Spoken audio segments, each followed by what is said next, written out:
Hello मित्रों, नमस्कार। आज की वीडियो में हम बात करने वाले हैं स्पर्श बुक के पार्ट 4 की। पार्ट का नाम है मनुष्यता। यदि आपने इस वीडियो पे क्लिक किया है तो अब इस वीडियो को पूरा देखें। यदि आपने ये चैप्टर देख लिया या ये वीडियो देख ली तो आपका ये चैप्टर जो है क्लियर हो जाएगा, दिमाग में सेट हो जाएगा। और मैं बताऊँ कि अभी तक का जितने भी हमने चैप्टर एक्सप्लेन किए हैं, अभी तक का मुझे बेस्ट चैप्टर ये लगा है, याद रखना, ठीक है। यह चैप्टर जो है मैथिली शरण गुप्त जी द्वारा लिखा गया है। और मैथिली शरण गुप्त जी अपने उत्तर प्रदेश के झांसी जिले के एक छोटे से गांव चिरगांव के रहने वाले थे, याद रखना, ठीक है। और राष्ट्रकवि भी थे। तो मित्रों, यदि आपने इस चैप्टर का सारांश, व्याख्या या देखा भी नहीं है तो कोई प्रॉब्लम नहीं है। अगर आपने इस चैप्टर की वीडियो देख ली तो आपका जो ये चैप्टर है बिल्कुल क्लियर होने वाला है, ठीक है। और यह चैप्टर है बहुत सुंदर है। मैं चाहता हूं कि आप 1 मिनट का समय निकाल के इस चैप्टर का पाठ प्रवेश या सारांश आप जरूर देखिएगा। मैं आपको दिखाना चाहता हूं मित्रों कि आखिर इस चैप्टर में मैथिली शरण गुप्त जी ने कहा क्या है। देखिए मित्रों कि प्रकृति के अन्य प्राणियों की तुलना में मनुष्य में सोचने की शक्ति अधिक होती है। बहुत ही बढ़िया बात की है ना। अन्य प्राणी मतलब जानवर भी हैं, कीट पतंगे, इंसेक्ट वगैरह, बहुत सारी दुनिया में चीज़ें हैं, सजीव हैं। लेकिन उनमें से जो मनुष्य है वो सबसे अलग है, क्योंकि उसमें सोचने की क्षमता है, याद रखना। वह अपने ही नहीं दूसरों के सुख दुख का भी ख्याल रखता है और दूसरों के लिए कुछ करने में समर्थ भी होता है, याद रखना।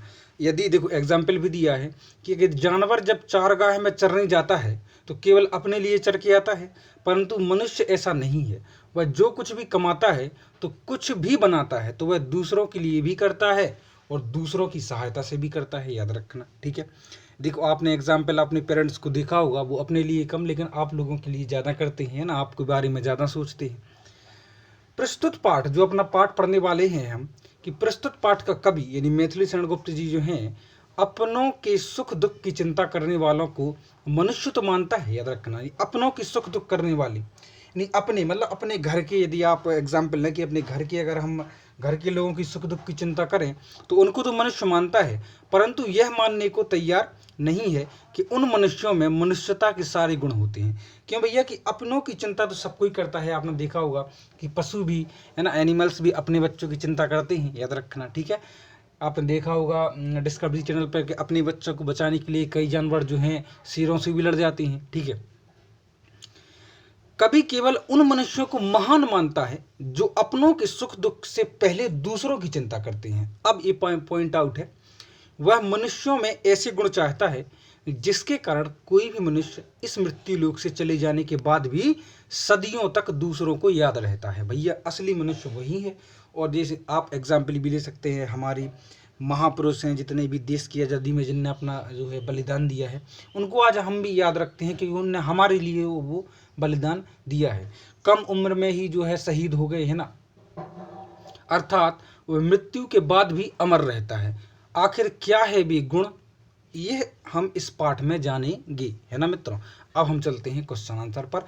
अब क्वेश्चन आंसर मतलब आपको जो है कि बिल्कुल दिक्कत नहीं आएगी, बिल्कुल तुरंत समझ में आ जाएगा। क्वेश्चन पढ़ते ही आप उसका आंसर सोचने लगेंगे क्योंकि आप मनुष्य हैं।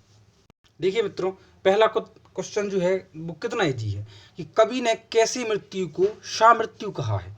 कैसी मृत्यु को शामृत्यु मतलब बहुत अच्छी मृत्यु कहा है। तो सुनिए ध्यान से कि कवि ने ऐसी मृत्यु को शामृत्यु कहा है, यहाँ तक तो क्वेश्चन ही है, जिसमें मनुष्य अपने से पहले दूसरों की चिंता करता है और परोपकार की राह को चुनता है। पर उपकार मतलब दूसरों का उपकार करने की राह चुनता है, जिससे उसे मरने के बाद भी याद किया जा सके। मतलब कितना इजी हो गया, मतलब आपको तुरंत आ ही गया, है ना।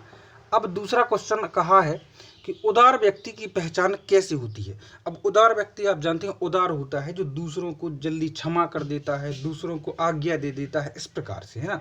मतलब बहुत ही उदार व्यक्ति है, सीधा। तो उदार व्यक्ति परोपकारी होता है। मतलब हमने बताया है परोपकारी मतलब पर उपकारी, मतलब दूसरों को पर उपकार करने वाला। वह अपने से पहले दूसरों की चिंता करता है और लोक कल्याण के लिए अपना जीवन त्याग देता है। लोक कल्याण मतलब जन कल्याण के लिए, लोगों का कल्याण भलाई करने के लिए, ठीक है। तो उदार व्यक्ति की पहचान हमको पता पड़ गई। अगला है कि कवि ने दधीची दधीची ऋचि के बारे में आपने सुना होगा। कवि ने दधीची, कर्ण आदि महान व्यक्तियों के उदाहरण देकर मनुष्यता के लिए क्या उदाहरण दिया है। तो सुनिए ध्यान से।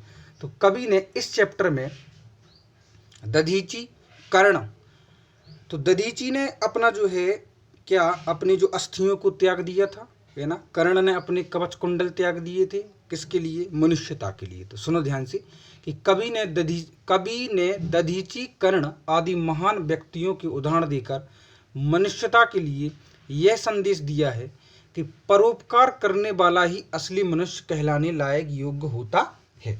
मतलब जो अपनों की सुख दुख की चिंता करता है वो तो मनुष्य है, लेकिन पूर्णतः मनुष्य नहीं है। मनुष्य वही है जो दूसरों की सुख दुख की चिंता करता हो, याद रखना, वो परोपकारी होता है। मानवता की रक्षा के लिए दधीची ने अपने शरीर की सारी अस्थियां दान कर दी थी। कर्ण ने अपनी जान की परवाह किए बिना अपना कवच दे दिया था, जिस कारण उन्हें आज तक याद किया जाता है। कवि ने इन उदाहरणों के द्वारा हमें यह समझाया है कि परोपकार ही सच्ची मनुष्यता है, याद रखना, ठीक है। परोपकार, दूसरों पर उपकार करना निस्वार्थ भाव से, ठीक है। क्वेश्चन नंबर 4 है कि कवि ने किन पंक्तियों में यह व्यक्त किया है कि हमें गर्भ रहित जीवन व्यतीत करना चाहिए। गर्भ रहित मतलब कि गर्भ से अलग, ठीक है, गर्भ सहित नहीं, गर्भ रहित, ठीक है।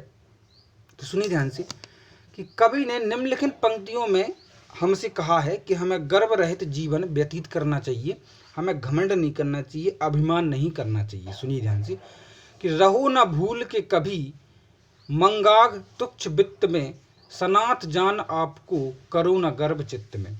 अर्थात संपत्ति के घमंड में कभी नहीं रहना चाहिए और ना ही इस बात पर गर्व करना चाहिए कि आपके पास आपके अपनों का साथ है, ठीक है। क्योंकि इस दुनिया में कोई भी अनाथ नहीं है।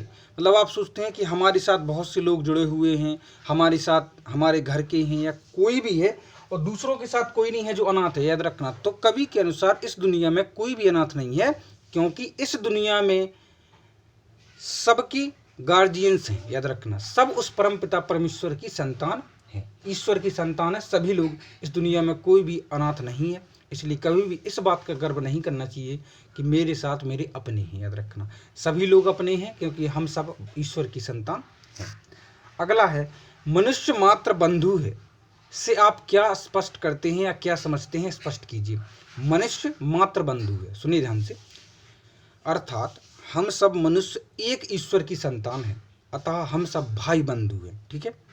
भाई बंधु होने के नाते हमें भाईचारे के साथ रहना चाहिए और एक दूसरे का बुरे समय में साथ देना चाहिए। यही कहा गया है कि मनुष्य मात्र बंधु है, कि मनुष्य जो है अलग नहीं है। मनुष्य जितने भी इस दुनिया में हैं सब एक हैं, क्योंकि सभी उस ईश्वर की संतान हैं, ठीक है। तो एक दूसरे की सहायता करें और एक दूसरे का साथ दें। अगला क्वेश्चन है आपका, क्वेश्चन नंबर 6। आपसे कहा गया है कि कवि ने सबको एक होकर चलने की प्रेरणा क्यों दी है। तो सुनिए ध्यान से कि कवि ने यानी मैथिली शरण गुप्त ने सबको एक होकर चलने की प्रेरणा इसलिए दी है ताकि आपसी झगड़ा, आपसी समझ ना बिगड़े और ना ही भेदभाव बढ़े, ठीक है। सब एक साथ होकर चलेंगे तो सारी बाधाएं मिट जाएंगी और सबका कल्याण और सबकी समृद्धि होगी। अगर हम एक साथ चलेंगे, क्योंकि आपने पता है एकता में होती है ताकत, है ना। और एक होकर अगर हम कोई काम करेंगे तो वो काम जो है अच्छे से होगा, याद रखना। और अलग अलग करेंगे तो उसमें टाइम भी लगेगा।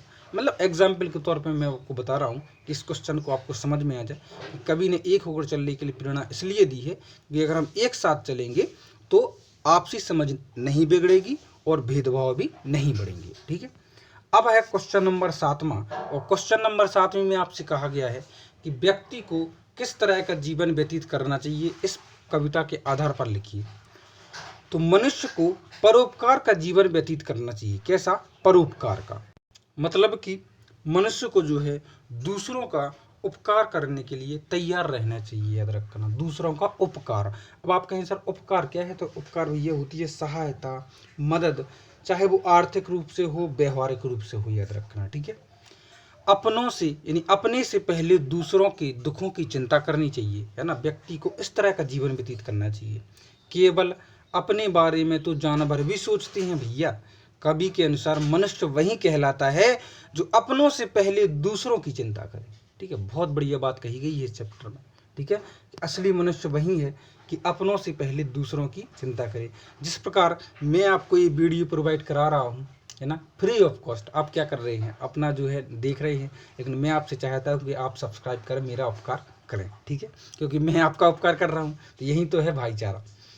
तो मनुष्यता व्यक्ति के यानी मनुष्यता कविता के द्वारा कवि क्या संदेश देना चाहते हैं। इस जो मनुष्यता कविता है, इसमें मैथिली शरण गुप्त जी क्या संदेश देना चाहती हैं।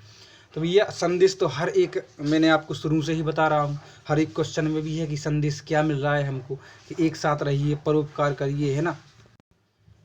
तो मनुष्यता कविता के माध्यम से कवि हमें यह संदेश देना चाहता है कि परोपकार ही सच्ची मनुष्यता है। याद रखना, परोपकार नहीं, दूसरों का उपकार ही सच्ची मनुष्यता है। परोपकार ही एक ऐसा साधन है जिसके माध्यम से हम युगों युगों तक लोगों के दिलों में अपनी जगह बना सकते हैं। और परोपकार के द्वारा ही समाज का कल्याण व समृद्धि संभव है। अतः हमें परोपकारी बनना चाहिए ताकि हम सही मायने में मनुष्य कहलाएं। अब मित्रों, आपको एक मैं बताऊं इसमें कि अगर आप परोपकार को लेके चलेंगे तो आपको हर क्वेश्चन का आंसर इजीली आ जाएगा। परोपकार, परोपकार, परोपकार, सहायता, मदद, है ना, मनुष्यता, बंधुत्व, भाईचारा, आपसी मेल, है ना। अगर आप इन सब को लेकर चलेंगे तो ये चैप्टर जो है बिल्कुल आसान है आपके लिए।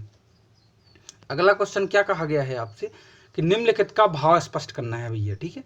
तो भाव स्पष्ट करना है तो पहला आपको दिया गया कि सहानुभूति चाहिए महाविभूति के यही, वशीकृता सदैव ही बनी हुई स्वयं मही, विरुद्धाभाव बुद्ध का दया प्रवाह में बहा, विनीत लोक वर्ग क्या न सामने झुका रहा। तो कवि इन पंक्तियों में कहना चाहता है, सुनिए क्या, कि मनुष्यों के मन में दया व करुणा का भाव होना चाहिए, ठीक है। मनुष्यों के मन में कैसा भाव होना चाहिए, दया और करुणा का। यही सबसे बड़ा धन है, यही उसकी सबसे बड़ी संपत्ति है। ईश्वर भी ऐसे लोगों का साथ देता है जो दूसरे लोगों की मदद करती हैं।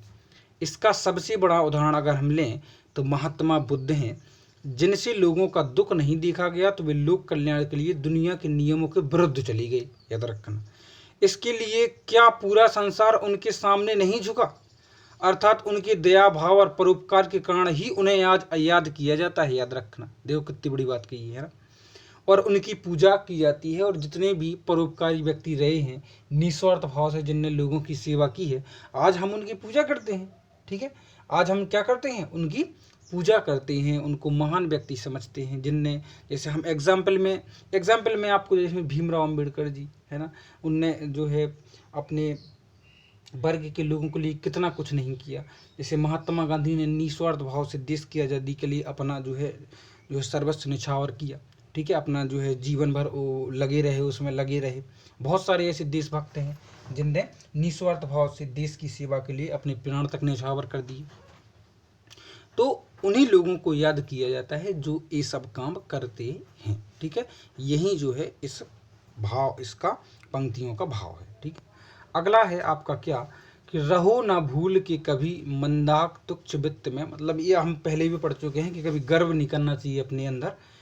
सनाथ जान आपको करो न गर्भ चित्त में, अनाथ कौन है यहाँ त्रिलोकनाथ साथ है, दयालु दीन बंधु के बड़े विशाल हाथ हैं। तो कभी इन पंक्तियों के माध्यम से कभी यह कहना चाहता है कि कभी भूलकर भी कभी संपत्ति या यश पर घमंड नहीं करना चाहिए। इस बात पर कभी गर्व नहीं करना चाहिए कि हमारे साथ हमारे अपनों का साथ है, क्योंकि कभी कहता है कि यहाँ कौन सा व्यक्ति अनाथ है, यानी कौन सा व्यक्ति ऐसा है जिसका कोई नहीं हो, क्योंकि उस ईश्वर का साथ सबके साथ है, वह बहुत दयावान है, उसका हाथ सबके ऊपर रहता है, ठीक है। और आखिरी है but not least, last but not least, की चलो अभीष्ट मार्ग में सहर्ष खेलते हुए, विपत्ति विघ्न जो पड़े उन्हें ढकेलते हुए, घटे न हेल मेल हाँ बड़े न भिन्नता कभी, अतर्क एक पंथ के सतर्क पंथ हों सभी। तो भैया इस का हम भावार्थ बता के इस वीडियो को यहीं विराम देंगे। उससे पहले मैं आपसे कहना चाहता हूँ कि अगर आपको कैसी लगी वीडियो तो वो कमेंट में ज़रूर बताएं, और चैनल को सब्सक्राइब जरूर करें और मित्रों को शेयर भी करें। कभी इन पंक्तियों में कहना चाहता है कि मनुष्यों को अपनी इच्छा से चुने हुए मार्ग में खुशी खुशी चलना चाहिए। अपनी इच्छा से चुने हुए मार्ग में खुशी खुशी, रास्ते में कोई भी संकट या बाधाएं आए तो उन्हें हटाते चलना चाहिए। मनुष्य को यह ध्यान रखना चाहिए कि आपसी समझ ना बिगड़े, भेदभाव ना आए, यानी भेदभाव ना बढ़े। बिना किसी तर्क वितर्क के यानी वाद विवाद के सभी को एक साथ लेकर आगे बढ़ना चाहिए। तभी यह संभव हो सकेगा कि मनुष्य दूसरों की उन्नति और कल्याण के साथ अपनी समृद्धि भी कायम करेगा। तो मतलब ये कहना चाहते हैं कि अगर हमें अपनी समृद्धि या अपनी उन्नति भी करनी है तब भी हमें दूसरों को एक साथ लेकर चलना पड़ेगा। तो यदि हम दूसरों के लिए परोपकार करेंगे तो हमारे लिए पहले ही परोपकार हो जाता है मित्रों। भगवान हमारा पहले ही क्या कर देता है, परोपकार करता है। यदि हम दूसरों के बारे में अच्छा सोचते हैं तो हमारा अच्छा पहले ही होता है, याद रखना। ठीक है, आई होप गाइस कि आपको समझ में जरूर आया होगा। मिलते हैं अगले वीडियो में। टेक केयर, बाय बाय मित्रों।